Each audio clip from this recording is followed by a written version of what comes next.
Zimay live basta ra kitira nga may kwarta for today's video mga jay. Ayan kakaon-kaon ginay-gali mga busy ng tao eh nakita pero.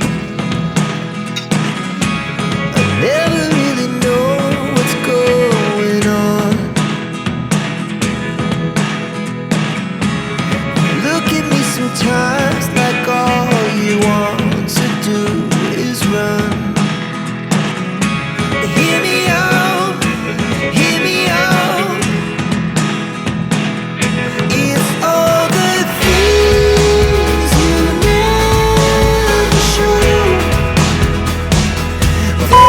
Hello guys, welcome back na po sa YouTube channel. Ako na po ni si Madeline Artiaga, ang inyong higala. So guys, for today's video ay dito tayo.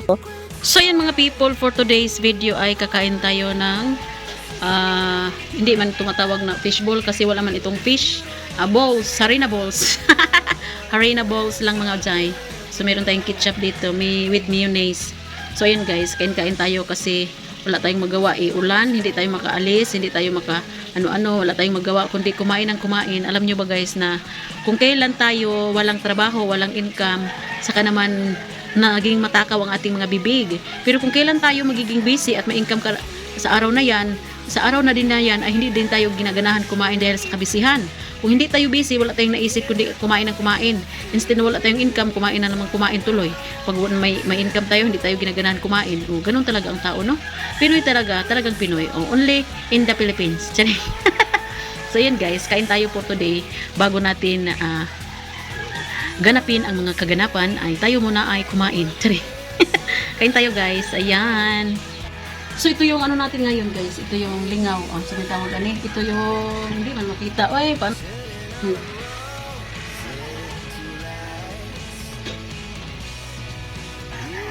So ayan, kain tayo guys. Ito yung niluto ko na ano, fishball. Hindi man ito fishball, harina balls.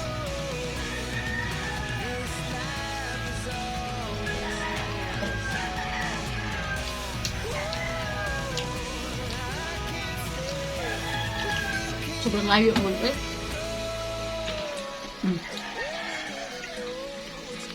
Ayan. Para man akong nalilibat. Naduduling ako guys. Naduduling ako dahil sa kalapitan. Ayan siya. Manok biyo. Harina lang to guys. Harina. Tinimplahan ko ng masarap. Yun, niluto. Kasi wala mo tayo makain, eh.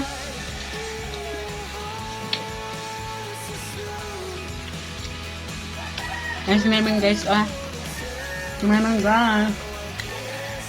Nangingi din si Memeng. Yung tubig guys. Nangingi din si Memeng guys.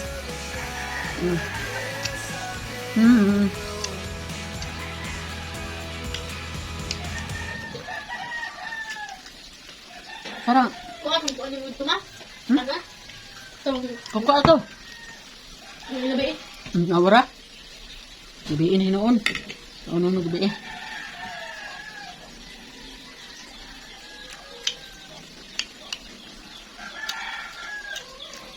Three hours later. So yan mga jay, kinagabihan ay ito na ang kaganapan. Ako inyong pagpasensyahan kasi wala ako ibang magawaan. Charot. So yun guys, kasi wala akong magawang video dahil nga sa sobrang lakas ng ulan sa aming panahon ngayon dito sa aming bayan. Sige, laging na ulan mga people, lami man magbisaya guys. Oy, gusto ko magbisaya, mag voice over pero baka kasi hindi maintindihan ng ibang makarinig o hindi makarelate o di ba hindi makaintindi. Kadalasan sa atin ay karamihan sa group natin ay mga Bisaya pero meron naman ding mga Cebuano. So para naman maintindihan ng lahat kasi mga Cebuano nakaintindi din ng Bisaya. Ang mga Bisaya ay nakaintindi din Tagalog pero yung ibang Tagalog hindi man makaintindi ng Bisaya, no?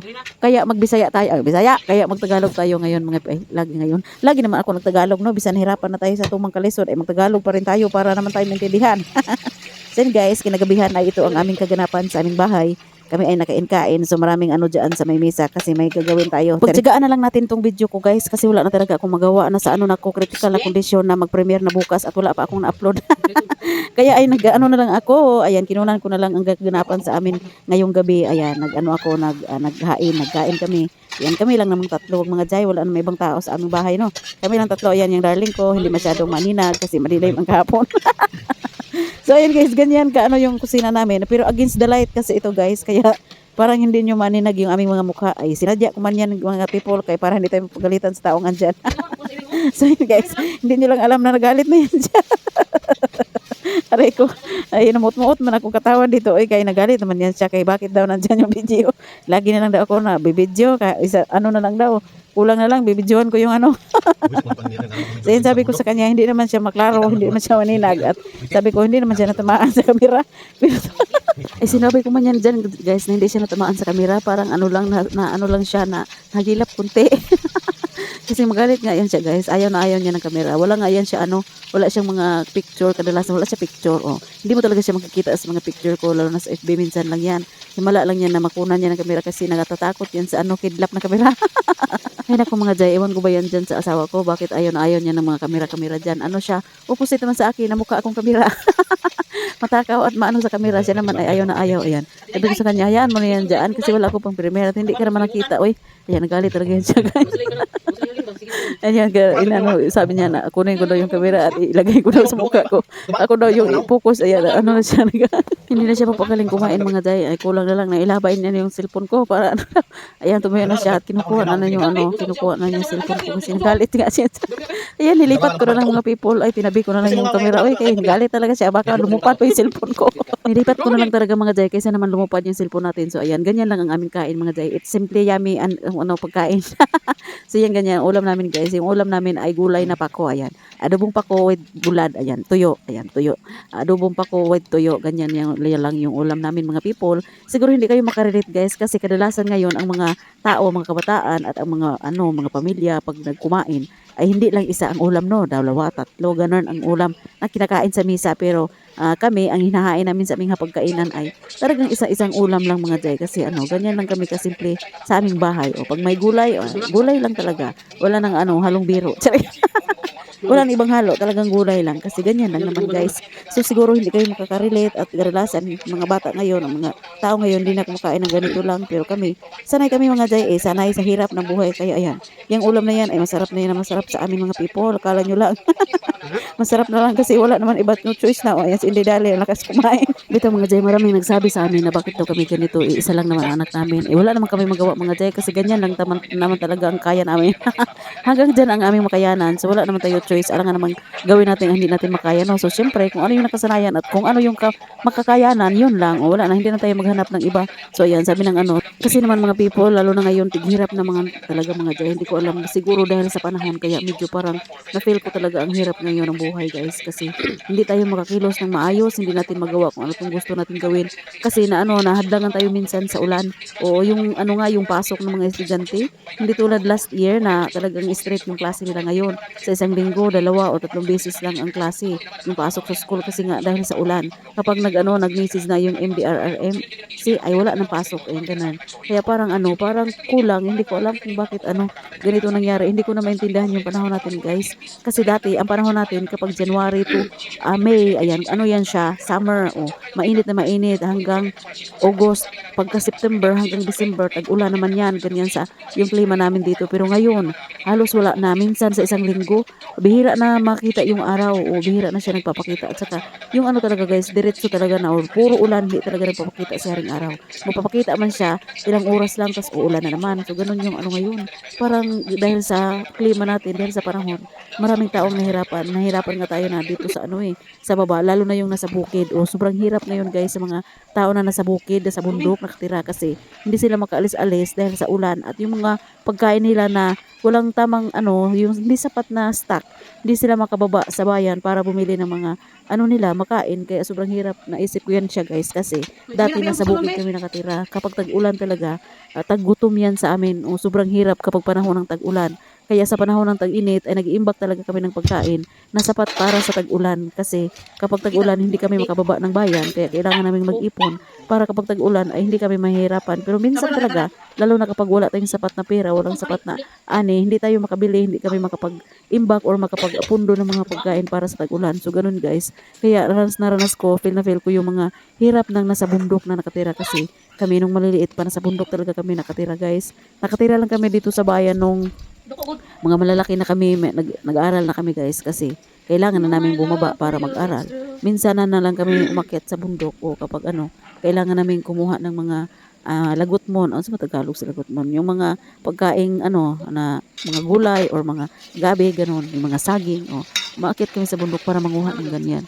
So ngayon, parang naisip ko dahil sa wala na ang panahon, hindi na tumama sa dati, hindi tulad dati na may tag-ulan, tag-init, ganun. Ang buwan na to, dapat tag-init to pero ngayon, ay nako, pag umpisa pa lang ng January, tag-ulan na hanggang ngayon, February na mag-March na tag-ulan pa rin.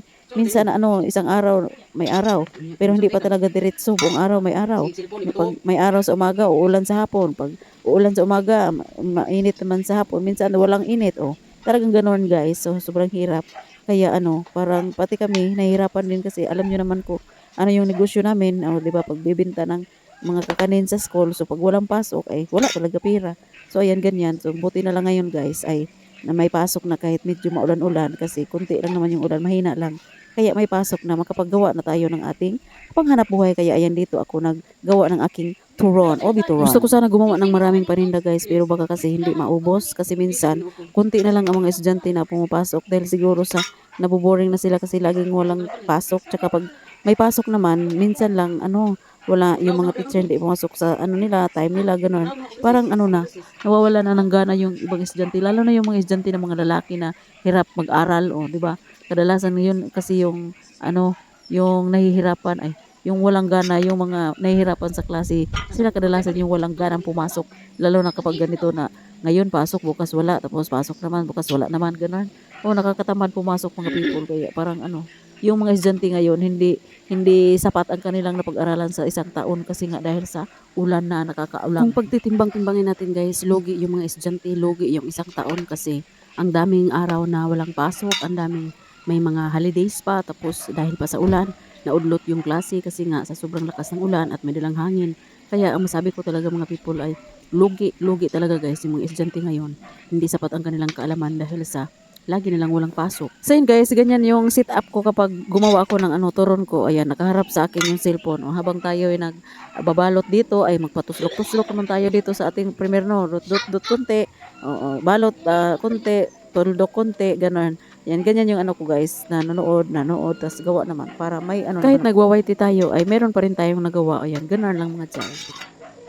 That's all for today's video and thank you for watching. Don't forget to like, subscribe, and click the bell button para ma-notify kayo sa mga susunod ko pang video. Bye-bye guys and God bless everyone! Bye mga guys! See you on my next video!